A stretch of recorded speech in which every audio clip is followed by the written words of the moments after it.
ವೀಕ್ಷಕರೇ, ಕರ್ನಾಟಕ ರಾಜ್ಯದ ಇಬ್ಬರು ಹಿರಿಯ ರಾಜಕೀಯ ನಾಯಕರು ರಾಜ್ಯ ರಾಜಕೀಯದ ಮಟ್ಟಿಗೆ ಅವರೇನೆ ಮಾಸ್ ಲೀಡರ್ಸ್. ಅಂತಹ ಜನಪ್ರಿಯ ರಾಜಕೀಯ ನೇತಾರರಿಬ್ಬರ ರಾಜಕೀಯ ಸಂಧ್ಯಾಕಾಲದ ಹಾದಿ ಒಂದೇ ರೀತಿಯಲ್ಲಿ ಸಾಗಿದೆ.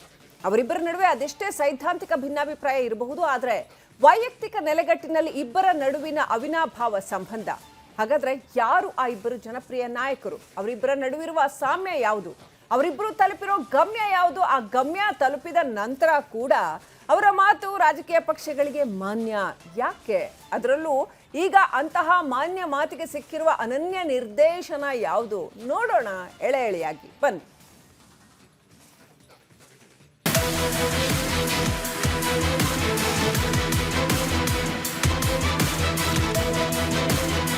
ನೀನ್ಯಾಕೋ ನಿನ್ನ ಹಂಗ್ಯಾಕೋ, ನಿನ್ನ ನಾಮಬಲ ಹೊಂದಿದ್ದರೆ ಸಾಕು. ನಿಮಗೆಲ್ಲ ಈ ದಾಸರ ಪದ ಚೆನ್ನಾಗಿಯೇ ಗೊತ್ತಿರಬಹುದು. ನಾನೀಗ ಹೇಳಲು ಹೊರಟಿರುವಂತಹ ರಾಜ್ಯ ರಾಜಕೀಯದ ಇಬ್ಬರು ನಾಯಕರಿಗೂ ಈ ದಾಸರ ಪದ ಅದ್ಭುತವಾಗಿ ಹೊಂದುತ್ತದೆ. ರಾಜ್ಯ ರಾಜಕಾರಣದಲ್ಲಿ ಅವರಿಗೆ ಅವರೇ ಸರಿಸಾಟಿ ಎಂಬಂತಹ ಇಬ್ಬರು ಮಾಸ್ ಲೀಡರ್ಗಳೆಂದ್ರೆ ಅದು ಮಾಜಿ ಮುಖ್ಯಮಂತ್ರಿ ಸಿದ್ದರಾಮಯ್ಯ ಹಾಗೂ ಯಡಿಯೂರಪ್ಪ. ರಾಜಕೀಯ ಅಖಾಡದಲ್ಲಿ ಸೇರಿಗೆ ಸವ್ವಾ ಸೇರು, ವೈಯಕ್ತಿಕ ನೆಲೆಗಟ್ಟಿನಲ್ಲಿ ಆತ್ಮೀಯ ಗೆಳೆಯರು. ಇವರಿಬ್ಬರು ಸಹ ರಾಜ್ಯ ರಾಜಕೀಯದ ಮುಂಚೂಣಿಯ ನಾಯಕರು, ಸೈದ್ಧಾಂತಿಕವಾಗಿ ವಿರುದ್ಧ ಧ್ರುವಗಳಲ್ಲಿ ನಿಂತವರು. ಆದರೆ ನೋಡಿ, ಯಡಿಯೂರಪ್ಪ ಹಾಗೂ ಸಿದ್ದರಾಮಯ್ಯ ಇಬ್ಬರು ಕೂಡ ರಾಜಕೀಯವಾಗಿ ಎಷ್ಟೇ ಹೋರಾಡಲಿ, ತೊಡೆ ತಟ್ಟಲಿ, ವಾಕ್ ಸಮರವೇ ನಡೆಸಲಿ, ಆದರೆ ವೈಯಕ್ತಿಕ ನೆಲೆಗಟ್ಟಿನಲ್ಲಿ ಒಳ್ಳೆಯ ಸ್ನೇಹ ಸಂಬಂಧಕ್ಕೆ ಕೊರತೆಯಾಗದಂತೆ ನಡೆದುಕೊಂಡವರು ಇವರು. ಸಿದ್ದರಾಮಯ್ಯನವರಿಗೆ ಹೃದಯ ಶಸ್ತ್ರಚಿಕಿತ್ಸೆ ಆದಾಗ ನೋಡಕ್ಕೆ ಹೋಗಿದ್ರು BS ಯಡಿಯೂರಪ್ಪ. ಆಗ ಇವರಿಬ್ಬರ ಮಾತು ನಗು ನುಡಿದ್ರೆ ಇವರಿಬ್ಬರ ಬಾಂಧವ್ಯ ಅರ್ಥ ಆಗುತ್ತೆ.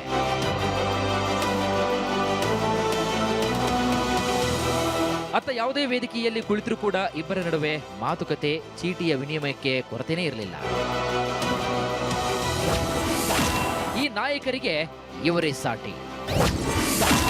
ಸ್ನೇಹ ಸಂಬಂಧ ರಾಜಕೀಯವನ್ನು ದಾಟಿ 2020ರಲ್ಲಿ ಮುಖ್ಯಮಂತ್ರಿ BS ಯಡಿಯೂರಪ್ಪನವರ 78ನೇ ಜನ್ಮದಿನದ ಪ್ರಯುಕ್ತ ಬೆಂಗಳೂರಿನ ಅರಮನೆ ಮೈದಾನದಲ್ಲಿ ನಡೆದಿರುವಂತಹ ಅಭಿನಂದನಾ ಸಮಾರಂಭದಲ್ಲಿ ಸಿದ್ದರಾಮಯ್ಯ ಮುಖ್ಯ ಅತಿಥಿಯಾಗಿ ಭಾಗಿಯಾಗಿದ್ದರು. ಅಷ್ಟೇ ಅಲ್ಲ, ಯಡಿಯೂರಪ್ಪ ಅವರನ್ನ ಹಾಡಿ ಹೊಗಳ್ತಾರೆ. ರಾಜಕೀಯವಾಗಿ ನಮ್ಮ ಸಿದ್ಧಾಂತಗಳು ಬೇರೆನೇ ಇರಬಹುದು, ಆದರೆ ಮನುಷ್ಯ ಸಂಬಂಧಗಳು ಮುಖ್ಯ. ಯಡಿಯೂರಪ್ಪರವರನ್ನ ಈ ಶುಭ ಸಂದರ್ಭದಲ್ಲಿ ಅಭಿನಂದಿಸುತ್ತೇನೆ ಅಂತ ಹೃದಯ ತುಂಬಿ ಮಾತನಾಡ್ತಾರೆ. ರಾಜಕೀಯ ಬೇರೆ, ಮನುಷ್ಯ ಸಂಬಂಧಗಳು ಬೇರೆ ಇರ್ತವೆ. ಪರಸ್ಪರ ವಿರೋಧಗಳನ್ನು ವ್ಯಕ್ತ ಮಾಡ್ತಾ ಇದ್ರೂ ಕೂಡ ಯಾವುದೇ ಕಾರಣಕ್ಕೆ ಮನುಷ್ಯ ಸಂಬಂಧಗಳಿಗೆ ಧಕ್ಕೆ ಬರಬಾರದು. ನಮ್ಮದು ಬೇರೆ ಸಿದ್ಧಾಂತ ಇರ್ತದೆ ರಾಜಕೀಯವಾಗಿ. ಭಾರತೀಯ ಜನತಾ ಪಕ್ಷದವ್ರದ್ದು, ಯಡಿಯೂರಪ್ಪನವ್ರದ್ದು ಬೇರೆ ಸಿದ್ಧಾಂತಗಳಿರ್ತವೆ. ಅದು ರಾಜಕಾರಣಕ್ಕೆ ಸೀಮಿತ. ರಾಜಕಾರಣ ಯಾವ ಕಾರಣಕ್ಕೂ ಕೂಡ ಮನುಷ್ಯ ಸಂಬಂಧಗಳಿಗೆ ಅಡ್ಡಿ ಬರಬಾರದು ಅಂತಕ್ಕಂಥದ್ದು ನನ್ನ ವೈಯಕ್ತಿಕವಾದಂಥ ಅಭಿಪ್ರಾಯ ಅಂತಕ್ಕಂಥ ಮಾತನ್ನ ಹೇಳಲಿಕ್ಕೆ. ಈ ಬಾಂಧವ್ಯದ ಬಗ್ಗೆ ಹೇಳಿದ್ಯಾಕೆ ಅಂದ್ರೆ, ಇಬ್ಬರ ರಾಜಕೀಯ ಜೀವನದಲ್ಲಿ ಹಲವಾರು ವ್ಯತ್ಯಾಸಗಳಿದ್ರೂ ಕೂಡ ವೈಯಕ್ತಿಕ ಬಾಂಧವ್ಯಕ್ಕೆ ಅದು ಅಡ್ಡಿ ಬಂದಿಲ್ಲ. ಹಾಗೂ ಪ್ರಸ್ತುತ ಇಬ್ಬರ ರಾಜಕೀಯ ಹಾದಿಯಲ್ಲಿಯೂ ಕೂಡ ಒಂದು ಅತ್ಯಂತ ಸಾಮ್ಯವಿದೆ.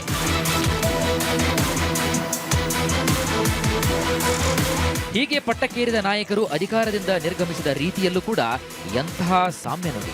ಯಡಿಯೂರಪ್ಪ ಮುಖ್ಯಮಂತ್ರಿಯಾಗಿದ್ದಾಗಲೇ ಹೈಕಮಾಂಡ್ನ ಆದೇಶ ಪಾಲಿಸಿ ಸಿಎಂ ಪಟ್ಟವನ್ನ ಬಸವರಾಜ ಬೊಮ್ಮಾಯಿ ಅವರಿಗೆ ಬಿಟ್ಟುಕೊಟ್ರು. ಇತ್ತ ಸಿದ್ದರಾಮಯ್ಯ ಕೂಡ ಮುಖ್ಯಮಂತ್ರಿಯಾಗಿದ್ದವರು DK ಶಿವಕುಮಾರ್ಗೆ ಪಟ್ಟ ಬಿಟ್ಟುಕೊಟ್ರು.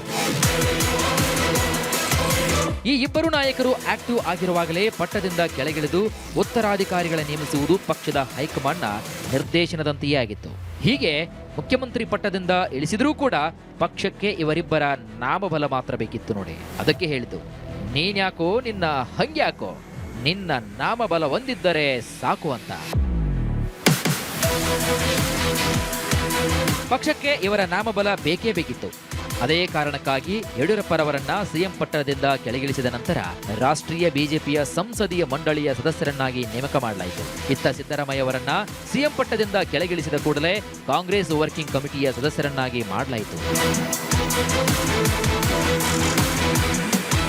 ಪಟ್ಟದಿಂದ ಕೆಳಗಿಳಿದರೂ ಈ ಇಬ್ಬರು ನಾಯಕರ ಮಾರ್ಗದರ್ಶನ ಪಕ್ಷಕ್ಕೆ ಬೇಕೇ ಬೇಕು. ಅದೇ ಕಾರಣಕ್ಕೆ ಯಡಿಯೂರಪ್ಪ ಅವರನ್ನ ಕೆಳಗಿಳಿಸಿದ ತರುವಾಯ ಅವರ ಪುತ್ರ ವಿಜೇಂದ್ರ ಅವರನ್ನ ಬಿಜೆಪಿ ರಾಜ್ಯಾಧ್ಯಕ್ಷರನ್ನಾಗಿ ಮಾಡಲಾಯಿತು. ಇತ್ತ ಸಿದ್ದರಾಮಯ್ಯ ಅವರನ್ನ ಸಿಎಂ ಪಟ್ಟದಿಂದ ಕೆಳಗಿಳಿಸಿದ ನಂತರ ಅವರ ಪುತ್ರ ಯತೀಂದ್ರ ಸಚಿವರಾಗಿದ್ದಾರೆ. ಇಷ್ಟೇ ಅಲ್ಲ, ಈಗಲೂ ಕೂಡ ಅತ್ತ ಬಿಜೆಪಿಯಲ್ಲಿ ಯಡಿಯೂರಪ್ಪನವರ ಮಾತಿಗೆ ಬಿಜೆಪಿ ಹೈಕಮಾಂಡ್ ಬೆಲೆಯನ್ನ ಕೊಡುತ್ತೆ. ಅದೇ ರೀತಿ ಇತ್ತ ಕಾಂಗ್ರೆಸ್ ಪಕ್ಷದಲ್ಲಿ ಸಿದ್ದರಾಮಯ್ಯ ಮಾತಿಗೆ ಬೆಲೆ ಇದೆ. ಇದಕ್ಕೆ ಬಹಳ ಪ್ರಸ್ತುತವಾದ ಹಾಗೂ ಮುಂದೆ ನಡೆಯಬಹುದಾದ ಒಂದು ನಿದರ್ಶನವನ್ನ ಕೊಡ್ತೀವಿ. ಅದೇ ವಿಧಾನ ಪರಿಷತ್ ಸಭಾಪತಿ ಹುದ್ದೆಯ ಭವಿಷ್ಯದ ಕಥೆ. ಸಿದ್ದರಾಮಯ್ಯ ಔದಾರ್ಯದಲ್ಲಿ ಸಭಾಪತಿ, ಟೀಕೆ ಅವಧಿಯಲ್ಲೂ ಮುಂದುವರಿಯುತ್ತಾ ಸಿಂಪತಿ. ನೋಡಿ, ವಿಧಾನ ಪರಿಷತ್ನ ಸಭಾಪತಿಯಾಗಿ ಬಸವರಾಜ ಹೊರಟ್ಟಿಯವರು ಮುಂದುವರೆದಿದ್ದಾರೆ ಅಂದ್ರೆ ಅದರಲ್ಲಿ ಸಿದ್ದರಾಮಯ್ಯ ಪಾತ್ರವಿದೆ. ಮುಂದೆಯೂ ಕೂಡ ಅವರು ಕಂಟಿನ್ಯೂ ಆದ್ರೆ ಅದರಲ್ಲೂ ಕೂಡ ಸಿದ್ದರಾಮಯ್ಯನವರ ಪಾತ್ರ ಇದ್ದೇ ಇರುತ್ತೆ. ಅದು ಹೇಗೆ ಅಂತ ಹೇಳ್ತೀನಿ. ಅದಕ್ಕೂ ಮೊದಲು ಈಗ ಏನ್ ಆಗ್ತಾ ಇದೆ ಅಂತ ನೋಡೋಣ. ನೋಡಿ, ವಿಧಾನ ಪರಿಷತ್ತಿನ ಚುನಾವಣೆಯಲ್ಲಿ ಕಾಂಗ್ರೆಸ್ ಪಕ್ಷ ಅಭೂತಪೂರ್ವವನ್ನ ಗೆಲುವನ್ನು ಸಾಧಿಸಿದೆ. ಇದರೊಂದಿಗೆ ವಿಧಾನ ಪರಿಷತ್ನಲ್ಲಿ ಕಾಂಗ್ರೆಸ್ ಪಕ್ಷ ಸ್ಪಷ್ಟ ಬಹುಮತವನ್ನು ಪಡೆದುಕೊಂಡಿದೆ. ಇದರೊಂದಿಗೆ ಈಗ ಸಭಾಪತಿಗಳ ಬದಲಾವಣೆಯ ವಿಚಾರವೂ ಕೂಡ ಮುನ್ನೆಲೆಗೆ ಬಂದಿದೆ. ಈಗ ವಿಧಾನ ಪರಿಷತ್ ಸಭಾಪತಿಯಾಗಿರುವಂತಹ ಬಸವರಾಜ ಹೊರಟ್ಟಿ ಅವರ ವಿಧಾನ ಪರಿಷತ್ ಅವಧಿ 2028ರವರೆಗೂ ಕೂಡ ಇದೆ. ಆದರೆ ಈಗ ವಿಧಾನ ಪರಿಷತ್ತಿನಲ್ಲಿ ಕಾಂಗ್ರೆಸ್ ಪಕ್ಷ ಪೂರ್ಣ ಬಹುಮತ ಪಡೆದಿರುವಾಗ ಮೂಲತಃ ಬಿಜೆಪಿಯಿಂದ ಗೆದ್ದು ಈಗ ಪರಿಷತ್ ಸಭಾಪತಿಯಾಗಿರುವ ಬಸವರಾಜ ಹೊರಟ್ಟಿ ಅವರನ್ನ ಸಭಾಪತಿ ಸ್ಥಾನದಲ್ಲಿಯೇ ಮುಂದುವರಿಸುತ್ತಾ ಎಂಬ ಪ್ರಶ್ನೆ ಕೂಡ ಇದೆ. ಆದರೆ ಸಾಮಾನ್ಯವಾಗಿ ವಿಧಾನ ಪರಿಷತ್ತಿನ ಸಭಾಪತಿಯವರನ್ನ ಆತ್ಮವಿಶ್ವಾಸ ಗೊತ್ತುವಳಿ ಮೂಲಕ ಕೆಳಗಿಳಿಸುವ ಸಂಪ್ರದಾಯವಿಲ್ಲ. ಹಿಂದೊಮ್ಮೆ ಸಭಾಪತಿಯಾಗಿದ್ದ ಡಿಎಚ್ ಶಂಕರಮೂರ್ತಿ ಅವರನ್ನ ಹೀಗೆ ಕೆಳಗಿಳಿಸಲು ಮಂಡಿಸಿದಂತಹ ಆತ್ಮವಿಶ್ವಾಸ ಗೊತ್ತುವಳಿ ಬಿದ್ದು ಹೋಗಿತ್ತು. ಒಂದು ವೇಳೆ ಈಗ ಮುಖ್ಯಮಂತ್ರಿ ಡಿಕೆ ಶಿವಕುಮಾರ್ ಅವರೇನಾದರೂ ಬಸವರಾಜ ಹೊರಟ್ಟಿ ಅವರನ್ನ ಸಭಾಪತಿ ಸ್ಥಾನದಿಂದ ಕೆಳಗಿಳಿಸಬೇಕೆಂದು ತೀರ್ಮಾನಿಸಿದರೂ ಸಹ ಕನಿಷ್ಠ 14 ದಿನಗಳ ಮೊದಲು ನೋಟಿಸ್ ಅನ್ನ ಕೊಡಬೇಕು ಎಂಬ ನಿಯಮ ಕೂಡ ಇದೆ. ಹೀಗಾಗಿ ಮುಂದಿನ ವಿಧಾನಮಂಡಲದ ಅಧಿವೇಶನದಲ್ಲೇ ಬಸವರಾಜ ಹೊರಟ್ಟಿ ಅವರನ್ನ ಸಭಾಪತಿ ಸ್ಥಾನದಿಂದ ಕೆಳಗಿಳಿಸುವ ಸಾಧ್ಯತೆ ಬಹುತೇಕ ಇಲ್ಲ. ಆದರೆ ಮುಖ್ಯಮಂತ್ರಿ ಡಿಕೆ ಶಿವಕುಮಾರ್ ಮುಂದಿನ ದಿನಗಳಲ್ಲಿ ಇಂತಹ ತೀರ್ಮಾನವನ್ನ ಮಾಡಿದ್ದೇ ಆದರೆ ಆಗ ಸಿದ್ದರಾಮಯ್ಯನವರ ನಿರ್ಧಾರ ಏನು ಅನ್ನೋದೇ ಟರ್ನಿಂಗ್ ಪಾಯಿಂಟ್ ಆಗುತ್ತೆ.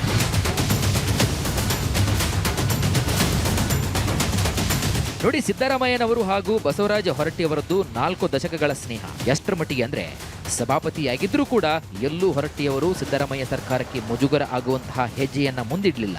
ಇತ್ತ ಸಿದ್ದರಾಮಯ್ಯನವರು ಸಹ ಸಭಾಪತಿ ಪೀಠದಲ್ಲಿರುವ ಹೊರಟ್ಟಿಯವರನ್ನ ಇಕ್ಕಟ್ಟಿಗೆ ಸಿಲುಕಿಸಲು ಕೂಡ ಹೋಗಲಿಲ್ಲ. ಅಷ್ಟರ ಮಟ್ಟಿಗೆ ಅವರ ರಾಜಕೀಯ ಜುಗಲ್ಬಂದಿ ಮುಂದುವರೆದಿತ್ತು. ಪಟ್ಟದಲ್ಲಿದ್ದಾಗ ಸಿದ್ದರಾಮಯ್ಯ ಮಾಸ್ ತಾಕತ್ತು, ಪಟ್ಟದಿಂದ ಕೆಳಗಿಳಿದ ನಂತರವೂ ಮಾತಿಗಿದೆ ಕಿಮ್ಮತ್ತು.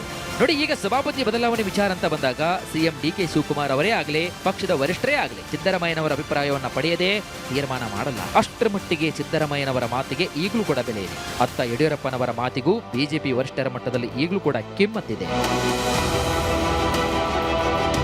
ಸಿದ್ದರಾಮಯ್ಯನವರ ಮಾತು ಹೀಗೆ ಈಗಲೂ ಕೂಡ ನಡೆಯುತ್ತಿರುವಾಗ ಮುಂದೆ ಕಾಂಗ್ರೆಸ್ ಸರ್ಕಾರ ಏನ್ ಮಾಡುತ್ತೆ?